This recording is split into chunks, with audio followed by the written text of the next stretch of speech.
Oke,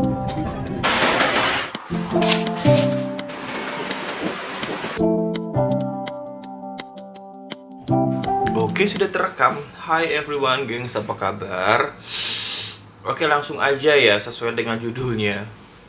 Nggak banyak basa-basi deh. Kalian kalau pengen ke Thailand, kemudian takut untuk tereject di deny entry-nya, di imigrasi, artinya belum masuk ke luar dari bandara, pasti ada imigrasi dan ditolak. Banyak kejadian yang terjadi akhir-akhir ini. Pasti kalian bingung dan takut. Sebenarnya nggak usah takut dan nggak usah khawatir selama kalian memenuhi syarat-syarat yang sudah ada, ditetapkan dan banyak sekali disoundingkan. Aku akan lebih persingkat lagi. Alasannya kenapa? Yang pertama, ini sesuai dengan Undang-Undang Keimigrasian Chapter 2 kalau nggak salah tahun 79 ini adalah sesuai dengan ranah hukumnya Thailand. Jadi mereka berhak untuk menolak warga negara asing untuk masuk ke negara mereka apabila dirasa tidak layak atau tidak mampu. Tidak mampu bukan tidak layak ya. Oke, yang pertama adalah di Bangkok ada dua bandara internasional yang bisa kalian gunakan, Don Mueang dan juga Suvarnabhumi. Aku menyarankan untuk ke Suvarnabhumi. Oke, untuk maskapainya mungkin lebih mahal sedikit ya, karena ini bandaranya besar internasional. Tapi random check-nya tidak seketat yang ada di Don Mueang ya. Jadi pertama pergilah carilah bandara Suvarnabhumi, bukan di Don Mueang. Ini tips singkat aja. Oke, dan untuk bawa duit cash ya, sekali lagi ini bukan pemeriksaan secara menyeluruh tapi random check.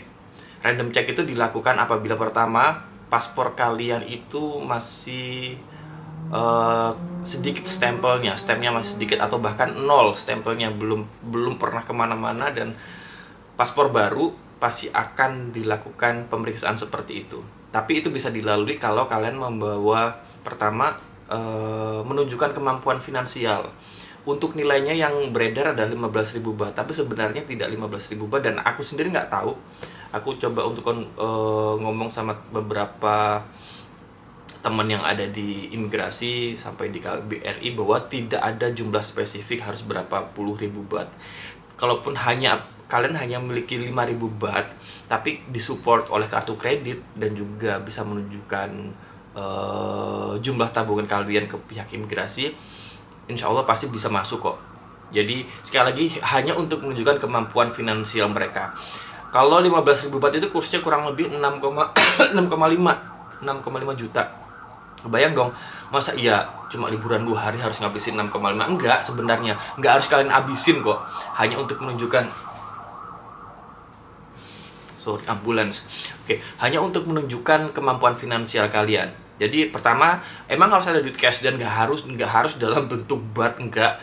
Kalian juga bisa membawa USD UK, bisa membawa euro, bisa membawa dolar Singapura.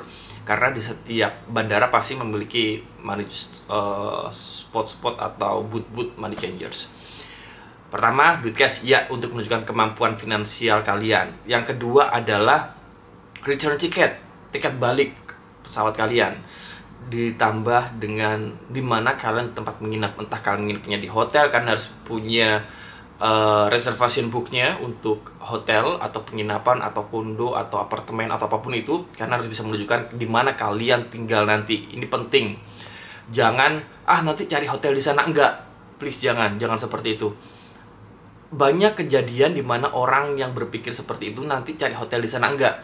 Kalian nggak tahu ada banyak oknum-oknum yang memanfaatkan turis.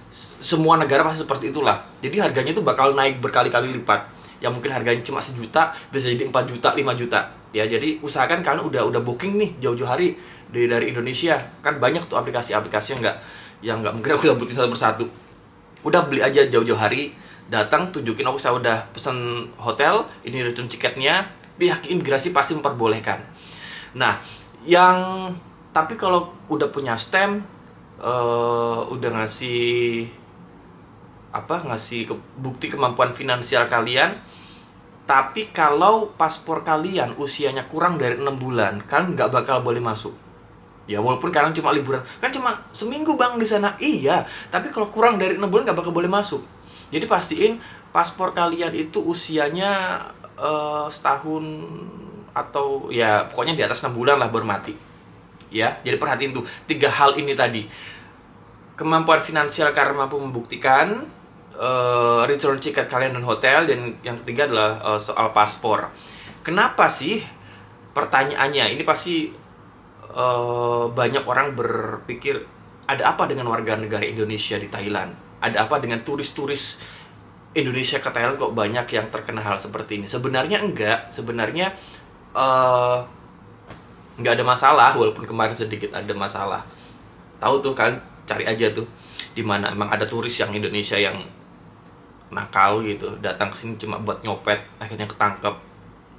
Terima kasih banget buat pemerintah Thailand yang sudah menangkap itu bajingan yang bikin malu orang-orang Indonesia di sini. Ada beberapa alasan khusus yang diterapkan dan memiliki kekuatan hukum yang berlaku serta tindakan preventive maintenance, yaitu maraknya human trafficking, ya, perdagangan manusia. Nah, Thailand menjadi salah satu gate entry, tempat transit juga. Jadi sebelum dimasukkan ke negara perbatasan yang lain, Thailand masuknya lewat situ.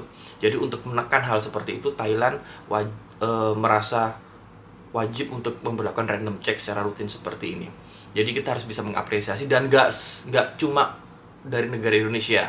Ada teman dari Singapura, dari Jepang, dari China dan sebagainya, tetap ada random check seperti itu. Kalau dirasa pihak imigrasi merasa bahwa ini orang kok agak aneh nih, pasti akan dilakukan random check. Oh, ada yang bilang nih, gini nge-DM aku, mungkin karena banyak yang justifers. Enggak, para justifers ini justru membantu perekonomian UMKM.